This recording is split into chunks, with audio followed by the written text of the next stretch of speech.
AU bank government deposit प्रकरण। SBI के बजाय ज्यादातर सरकारी डिपॉजिट जा रही एयू बैंक में। एसबीआई के बजाय बिल्कुल नए बैंक में हजारों करोड़ रुपए की सरकारी डिपॉजिट पर एडवोकेट एसके सिन्हा ने सवाल उठाए हैं और इन 6 सवालों को लेकर एडवोकेट एसके सिंह लगा रहे हैं हाईकोर्ट में पीआईएल। राज्य सरकार के विभिन्न विभागों एवं निगमों बोर्ड के फंड्स को किन किन बैंकों में जमा करवाया जा सकता है, केंद्र सरकार से जुड़ी संस्थाओं से प्राप्त फंड्स को किन किन बैंकों में जमा करवाया जा सकता है। तीसरा सवाल कि क्या एसबीआई राज्य सरकार का सरकारी बैंक है या फिर कोई दूसरा बैंक भी इस श्रेणी में आता है। चौथा सवाल, क्या ये सही है कि राज्य सरकार द्वारा अपने विभागों बोर्डों के लिए केंद्र से प्राप्त फंड्स को एसबीआई या दूसरे राष्ट्रीयकृत बैंक में जमा करवाने के बजाय उसे एक छोटे और निजी बैंक एयू को दिया जा रहा है। उन्होंने 5वां सवाल पूछा कि पिछले 3 वर्षों के दौरान एयू बैंक में कितना डिपॉजिट दिया गया है और किन किन अधिकारियों की सिफारिश पर यह हुआ है। छठा सवाल, एयू बैंक के डूब जाने की स्थिति में राज्य सरकार और भारत सरकार के फंड्स की सुरक्षा के क्या उपाय हैं। तो ये 6 सवाल पूछे हैं और ये 6 सवाल एयू बैंक डिपॉजिट से जुड़े। जयपुर एयरपोर्ट पर फिर पकड़ा सोना। कस्टम ने आज फिर 342.650 ग्राम सोना पकड़ा है। शारजहां से ट्रॉली बैग के पहियों में छिपाकर ये सोना लाया गया था। बैग के पहियों से सोने के रॉडनुमा 8 टुकड़े बरामद किए गए हैं। अल सुबह एयर अरबिया की फ्लाइट से पहुंचा था ये जयपुर। 17,20,000 रुपए इसकी आकी जा रही है कीमत। जो सोना पकड़ा गया है उसकी कीमत 17,20,000 आकी जा रही है। कस्टम आयुक्त राहुल नागरे के निर्देशन में ये कार्रवाई हुई है। सहायक कस्टम आयुक्त बीबी अटल कर रहे युवक से पूछताछ। प्रदेश कांग्रेस कार्यालय में आज फिर लगा मंत्री दरबार। आज यूडीएच मंत्री शांति धारीवाल ने सुने अभाव अभियोग। पीसीसी इंचार्ज सचिव ललित टूनवाल और राम सिंह कसवा, पीसीसी सचिव जसवंत गुर्जर और प्रतिष्ठा यादव उनके साथ में मौजूद रहे। आज करीब 150 लोग मंत्री दरबार में पहुंचे। फरियाद को लेकर नियुक्तियां, पट्टे और अतिक्रमण से जुड़ी समस्या सामने आई। मंत्री शांति धारीवाल ने संबंधित अधिकारियों को मौके से ही निर्देश दिए। मंत्री ने नियम विरुद्ध और जिसका काम नहीं हो सकता उसे मना किया और कहा कि कांग्रेस की रीति यही रही, पारदर्शिता के साथ जनता के काम हो। मंत्रियों के जिलों के दौरे के चलते कल पीसीसी में नहीं लगेगा मंत्री दरबार। मंत्री हेमाराम चौधरी और मंत्री सालेह मोहम्मद को करनी थी जन सुनवाई, लेकिन कल की बारी वाले दोनों ही मंत्री हैं प्रभार वाले जिलों के दौर पर।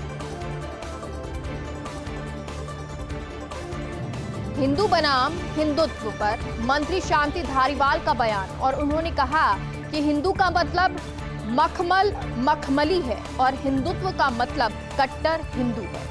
कट्टरता किसी भी धर्म में हो वो सही नहीं है, चाहे वो हिंदू धर्म हो या फिर इस्लाम धर्म हो या फिर कोई अन्य धर्म हो। देश में आज हिंदुत्ववादी कट्टर सोच के लोग हैं। जिन देशों में एक धर्म का राज हो रहा है वहां पर हालात खराब नहीं है, चाहे वो सीरिया हो, पाकिस्तान हो, अफगानिस्तान हो या इराक हो। कट्टरता किसी भी धर्म में हो वो सही नहीं है।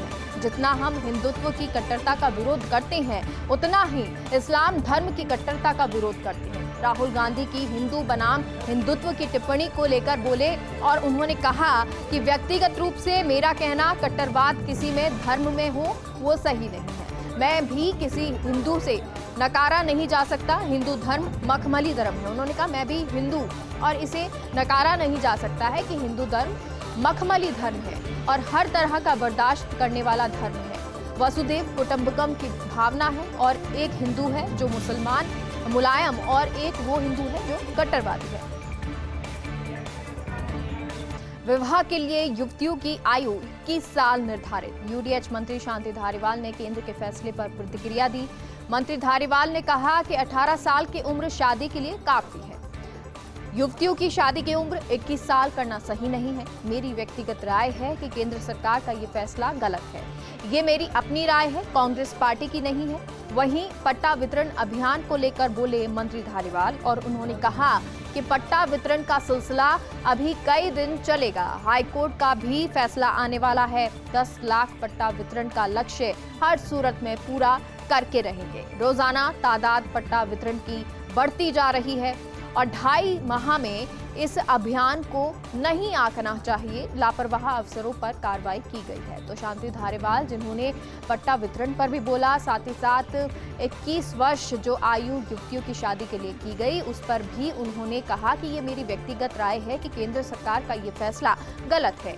ये मेरी अपनी राय है, कांग्रेस पार्टी की नहीं है। वहीं पट्टा वितरण अभियान को लेकर भी बोले मंत्री धारीवाल और उन्होंने कहा कि पट्टा वितरण का सिलसिला अभी कई दिन चलेगा। हाईकोर्ट का भी फैसला आने वाला है। 10 लाख पट्टा वितरण का लक्ष्य हर सूरत में पूरा करके रहेंगे। रोजाना पट्टा वितरण की बढ़ती जा रही है तादाद और 2.5 माह से इस अभियान को अभी नहीं आंकना चाहिए। लापरवाह अफसरों पर कार्रवाई की जा रही है।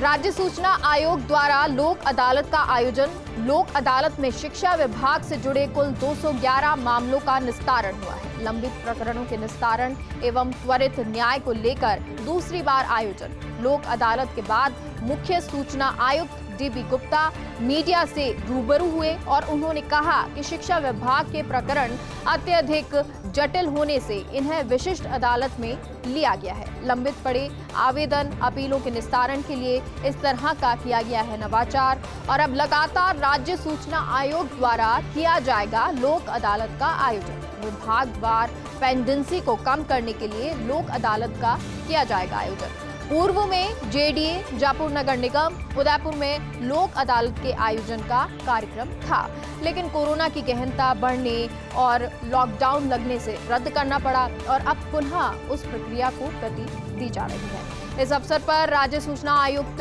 राजेंद्र प्रसाद बरवड़, राज्य सूचना आयुक्त लक्ष्मण सिंह राठौड़ और नारायण बारेठ मौजूद रहे। आयोग सचिव प्रियंका गोस्वामी, रजिस्ट्रार राधे प्रताप सिंह भी इस दौरान मौजूद रहे। उपसभापति घनश्याम गुर्जर को हाईकोर्ट से बड़ी राहत मिली है। अलवर नगर परिषद के निलंबित उपसभापति हैं घनश्याम गुर्जर। हाईकोर्ट ने गुर्जर के निलंबन आदेश पर रोक लगाई और 13 दिसंबर 2021 को राज्य सरकार ने किया था निलंबित। जस्टिस अशोक कुमार गौड़ की एकल पीठ ने आदेश दिए। प्रार्थी को पूर्व की भांति उपसभापति का कार्य करने के आदेश दिए हैं। सरकार की ओर से अतिरिक्त महाधिवक्ता अनिल मेहता ने अपना पक्ष रखा। याचिकाकर्ता की ओर से अधिवक्ता महेंद्र शाह और सहयोगी अधिवक्ता ने पैरवी।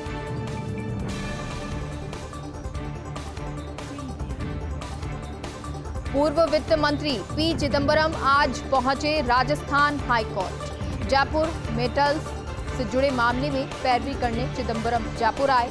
अल्केमिस्ट कंपनी की ओर से वरिष्ठ अधिवक्ता चिदंबरम ने पैरवी की। मामलों में करीब 1 घंटे से अधिक सुनवाई चली और इस दौरान उन्होंने अपने तर्क रखे। सीजे अकिल कुरैशी और जस्टिस उमाशंकर व्यास की खंडपीठ में ये सुनवाई हुई। राज्य सरकार की ओर से एएजी मेजर आरपी सिंह ने पक्ष रखा। मामले में अब 27 जनवरी को अगली सुनवाई होनी। मुख्यमंत्री अशोक गहलोत ने सोनिया गांधी को लिखा पत्र। छत्तीसगढ़ सरकार से कोयला खनन की अनुमति दिलवाने का अनुरोध किया है।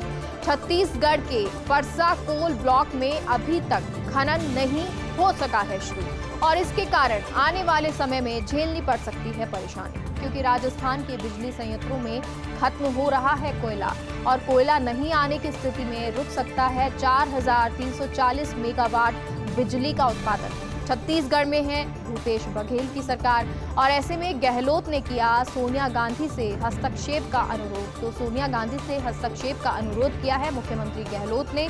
सोनिया गांधी को पत्र लिखा है, छत्तीसगढ़ सरकार से कोयला खनन की अनुमति दिलवाने का अनुरोध किया है।